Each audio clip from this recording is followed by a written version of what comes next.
Hi guys. Science has shown how our thoughts can cause molecular changes in our genes. Our mind can override the genetic programming we are born with.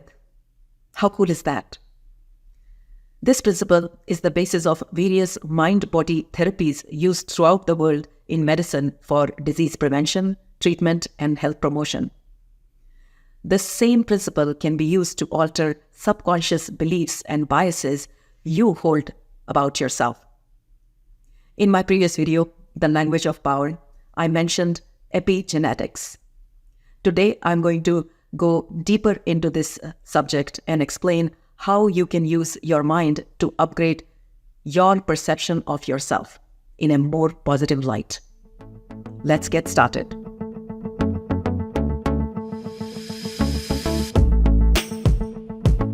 Genetic activity in our body changes daily depending upon our thoughts, beliefs, and reaction to life events. Our cells are very sensitive to what we are thinking. Please do this exercise with me for fun. Close your eyes, imagine a wedge of lemon in your mouth and bite into its sour, juicy pulp. Do you notice that your mouth starts to water just as you think about this lemon? Mine is watering as I'm talking to you. Guys, just the thought of a lemon triggers the flow of salivary juices in our mouth. This is a very small example of how your thoughts can instantly change the function of your cells. This means that you can literally change your cells by altering your thoughts, by altering what you believe about yourself. There is plenty of scientific evidence to support that mind-body techniques can induce specific molecular changes in our cells. Surely you are familiar with meditation and biofeedback, right? These are mind-body techniques that involve focusing the mind on a particular object or thought, and they have been widely used to reduce stress, anxiety.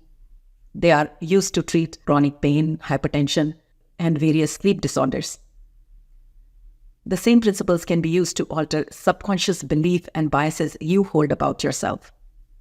In my previous video, Language of Power, I mentioned epigenetics, which is the mechanism by which your behavior, thoughts, and feelings can cause your genes to work differently.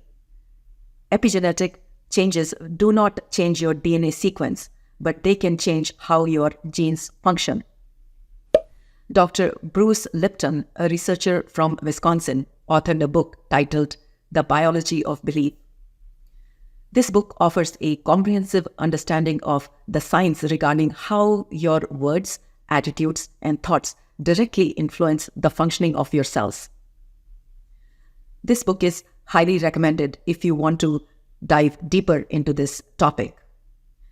I read it a few years ago. I wish I had discovered it sooner because this book helped reshape my own opinion of myself. What steps can you take to modify your opinion of yourself in areas where you think you could do better? How can you transition from thinking, I am nobody to I am a superstar, or from I am not enough to I am more than enough? The first step is to gain absolute clarity on what image of yourself you desire, physically, mentally, and spiritually. How do you want other people to perceive you? What kind of parent, spouse, leader you want to become?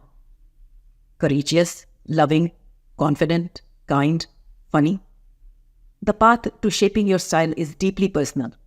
I admire numerous individuals, each for different reasons. Oprah, Jennifer Lopez, Marianne Williamson, Warren Buffett. I admire some of my friends for some reason.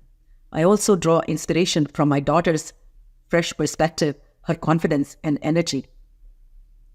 Drawing inspirations from many sources has helped shape my personal and leadership style. My style is uniquely my own. You decide what a better version of you would look like. It is all about you.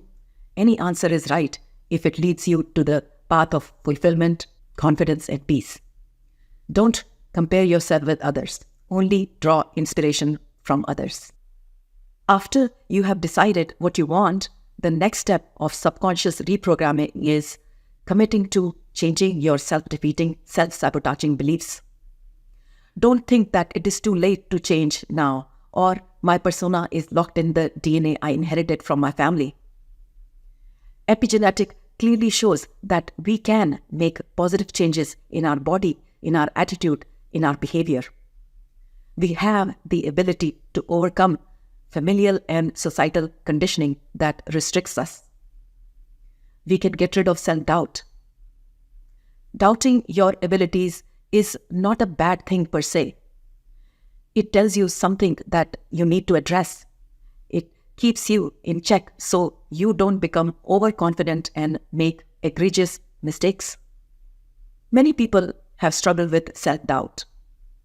Michelangelo, the world-renowned artist, doubted his abilities while creating his masterpiece, The Last Judgment.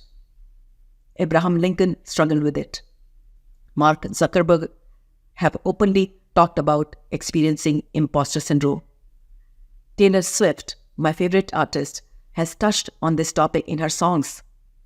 Self-doubt from time to time is not a sign of weakness, but constant feelings of uncertainty and insecurity can lead to depletion of both physical and mental energy. Guys, your only limitations are those you set upon yourself. Believe in yourself, your abilities, and your potential. Make a commitment to fostering a positive vision for yourself and your life. When I took my first leadership role many years ago, there were times when I didn't feel confident. I didn't feel qualified. In fact, I felt quite the opposite. But I was committed to beating my own self-doubt. So I kept changing my inner dialogue. I kept speaking victory over myself. As I kept calling success, it took root in my subconscious mind. And over time, I started to feel strong, confident, and capable. New doors opened for me. I got good breaks that I never imagined. What happened? I ate the fruits of my words. When you feel strong on the inside, you begin to lead your life with confidence. It may not happen overnight, but keep calling yourself strong, powerful, capable.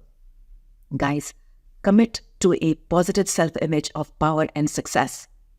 When you commit fully, you will push yourself to the next level. You will be on a path to a better life, and you will become an unstoppable force. Once you have committed to making a positive change, then be determined to make it happen by taking inventory of your words and thoughts throughout the day. Think before you speak about yourself, your job, your family, your life. A great tool to help you to think before you speak is the THINK acronym, THINK. THINK stands for true, helpful, inspiring, necessary, and kind. I use this acronym to guide my conversation with others and to monitor my internal dialogue in my mind. You can do the same. Get into the habit of using this acronym to examine your inner monologue. Is my inner speech about myself true? Is it helpful? Is it inspiring me in any way? Is it necessary? Am I being kind to myself? This acronym can help you transform self-sabotaging inner talk to the language of power. Simply using this technique over time will reprogram your mind to success and victory. You will not go from 0 to 100 in one day. It will take time. But if you stick to this plan, then you will move in the right direction. I have talked about other techniques to help you reprogram your mind and improve your self-esteem in my previous videos. The links are in the description. Guys, these techniques work. Many professionals I coach have achieved success in reprogramming their subconscious mind by using these techniques. We have the capacity to consciously evaluate and change old attitudes and self-defeating behaviors by speaking positive words of victory over ourselves. Do not use your words to describe the way you are. Use your words to talk about the way you want to be. Don't use your words to describe your situation.